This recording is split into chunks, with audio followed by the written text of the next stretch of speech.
like, and subscribe. Oh, 斯科 Wow, you totally... Okay. What is he carrying? He's like carrying like a full table of food. 那你爸妈怎么看？ Oh, roasting each other. Fire. Ma Hongjun is trying to control his powers, similar to Tang San, and that's just, something this episode is trying to show is that Ma Hongjun is trying to become part of the team, and he's just trying to, utilize his powers in a way so that it doesn't damage the surroundings area, because he's like fire power. So fire can easily burn houses, buildings or whatever. So it's very important for him to actually control it so that he doesn't also harm people as well. Battle place is just like a very interesting aspect. Interesting to have competitions and places where people can actually spar using their powers. That's just, to me, it's like interesting to see, because I don't think I've seen that so far. So it's just, team. Like, with a group, right, you're supposed to work on your teamwork, and I feel like in this episode they've really gone one level up, because I feel like firstly Dai Mobai is definitely improved, because like it looks like he doesn't care, but he actually does care when he actually pays for the damages that Ma Hongjun caused at the battle place. So really just like I'm just seeing a lot of teamwork between the characters, and I feel like that's really nice. So I guess the really memorable scenes in this episode in particular are probably the ones where Ma Hongjun is training and trying to control his powers. And if you see Ma Hongjun in this episode, we see that he has a very hard time controlling his powers. That's why he's trying his best to do something about it. And it's just really nice to see him just, working on it, and just, seeing the scenes where he's training, working hard, and even though it looks really painful to see, at least he's trying, and he's going through a lot of hardships. Final scene is where we see that the bad guy is trying to take action upon the protagonist. Intense. It's very intense. It's like I think in the next coming episodes we're gonna see a lot of clashing. Wait, so there's like the king of all creatures. Is Xiaowu secretly... Never mind. I don't want to say a wrong thing, I don't get it. Poison. At the beginning of the episode, Xiaowu got poisoned, and because she got poisoned, the group has to go get an antidote by someone dangerous, and the place they go to, the place where they're going to get the antidote from a certain person, is kind of like Gotham City. It's like very dangerous. It's not a crime is kind of replaced with killing creatures, and people actually make fake dead animals in order to actually extort money out of people, because people need dead creatures to gain power. Just know that dead creatures equals power. It's how the powerful people get their power from killing. It's kind of savage. King. So the forest next to the village, like Gotham City, has the king of the forest, two kings of the forest, and somehow they're connected to Xiaowu because Xiaowu somehow knows a lot about the forest itself and the creatures, and it's kind of suspicious. Yeah, it's kind of suspicious. Like, I'm trying to think whether she's like hiding something. So, of course, the most memorable scene for me in particular is where Xiaowu and Tang San meet the hooded guy, the hooded figure, who is the person who will give them the antidote. But because this hooded guy is freaking annoying, he doesn't give it to them right away and actually asks them to do a task for him.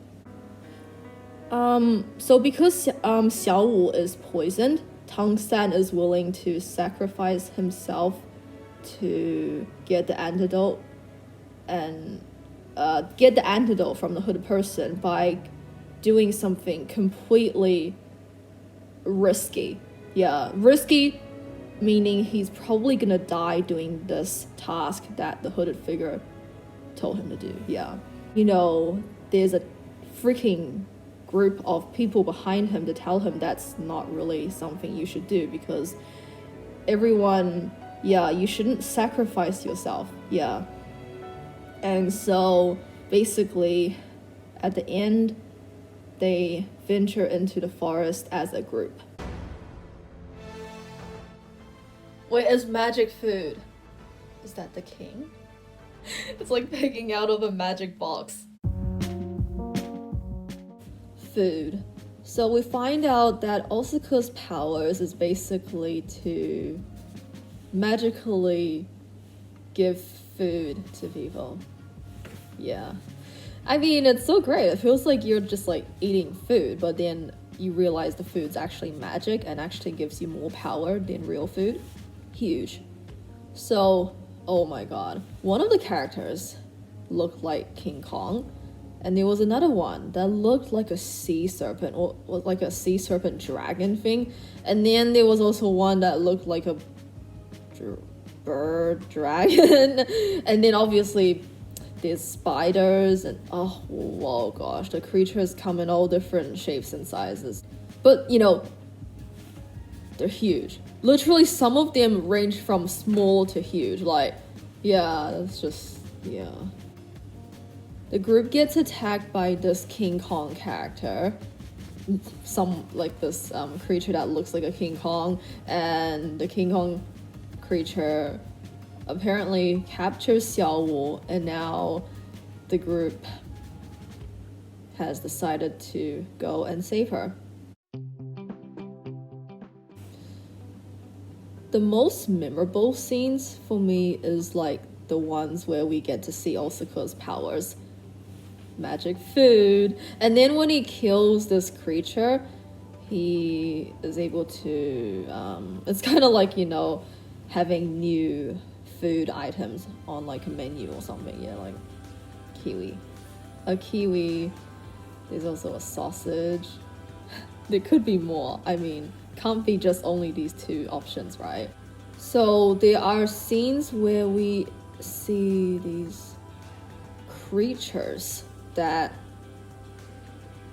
inhabit the forest area, and I mentioned that one of them is King Kong, and who knows what kind of creatures there will be. I mean, will there be rabbits? Rabbits. The memorable scene is that Xiaowu is captured by King Kong, and basically the group have the students, the group of students, and the headmaster, they have a discussion whether what their next plan is, like, you know. So, and then their next plan is that they decided they are going to go save Xiaowu, who got captured by that King Kong character. Hopefully in the next episode we'll see a lot more action, and we're gonna see Xiaowu dead or alive, hopefully alive. Oh, come on, don't be this sad. Does she know him? Don't worry, Xiaowu's gonna find him and then save him. Okay, can we please save the guy already? Stop talking! Stop talking! Controlled. Tang San wasn't ready for a level up, and that's why it made him get controlled by the creature he killed. Yeah, hidden. So, I guess Xiaowu is trying very hard to hide her secret from people knowing. And then also Mu Bai and Zhu Qing are also hiding secrets too, like but like actually it's not really a secret considering some of the characters know about it, but you know, it's still a secret, yeah, from some other people. Yeah, it's still kind of a secret, yeah, like they're still trying to just like lay it down low. Fast paced. So much has happened in this episode, like starting from Xiaowu knowing the creatures in the forest, and then, you know, Zhu Qing's sister visiting her, and you know, the poison spider, Tang San getting attacked by a spider and then being controlled by it. A lot has happened. A lot happened this episode. In this episode, one of the memorable scenes that happens is when Tang San turns into a spider. Well, he gets controlled by the spider that he killed earlier in the episode, and yeah, it just made him go on like a rampage, and you know, he couldn't really control himself, and he couldn't even recognize his friends, you know, so it was pretty much a big issue. So I feel like there's one scene where I feel like it's like pretty interesting. Like, you know, there was the scene with Zhu Qing, Mu Bai, and Zhu Qing's sister. Now, we have not seen Zhu Qing's sister before, and it's a bit interesting because, you know, oh, okay, your sister kind of visited you. Xiaowu gets hurt when she saves Tang San, and yeah, it's kind of evident to see that Xiaowu can communicate with the creatures in the forest, and she's also, I don't know, pretty close to them. Yeah, like I would say pretty close with some of them, and yeah, and she just saved, yeah, she was the one who saved Tang San, but then she can't exactly, you know, say that she saved him. And so if you see at the end, I think at the end of the episode, nobody actually knows that Xiaowu was the one that saved him. So yeah, and it's all because Xiaowu just wants to keep the whole secret of her, you know, being able to get powers from people. It's gonna be quite frustrating, but I think I'm just gonna have to keep watching and keep getting frustrated whenever Xiaowu, you know, does something, but then it's not exactly acknowledged that much. Yeah.